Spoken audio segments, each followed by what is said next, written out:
কান্দিতে পথ দুর্ঘটনায় আহত ৩। সোমবার মুর্শিদাবাদ জেলার খড়গ্রাম থানার খরসা এলাকায় পথ দুর্ঘটনায় আহত ৩। স্থানীয় সূত্রে জানা গিয়েছে, মারুতি ভ্যান ও বেসরকারি বাসের ধাক্কায় দুর্ঘটনাটি ঘটেছে।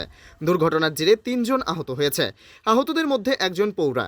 আহতদের স্থানীয়রা ঘটনাস্থল থেকে উদ্ধার করে কান্দি মহকুমা হাসপাতালে পাঠিয়েছেন। আহতদের দুজনের নাম জয়দেব বাউরি ও রমেশ বাউরি, বাড়ি বীরভূম জেলার দুবরাজপুর, এবং আহত হয়েছেন রত্না ব্যানার্জি নামে এক পৌরা, বাড়ি কান্দি থানার কালীবাড়ি এলাকায়। ঘটনায় ব্যাপক উত্তেজনা ছড়িয়েছে।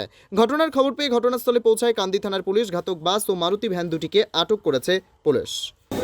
বাস আমাদের গাড়িটা মেরে দিয়েছে। তোমরা কোথা থেকে আসছিলে? আমরা দুবরাজপুর কিসে করে আসছিলে? মারুতি ভ্যানে। কোন জায়গাটায় মেরেছে? এর সামনে তোমার কজন আহত হয়েছে?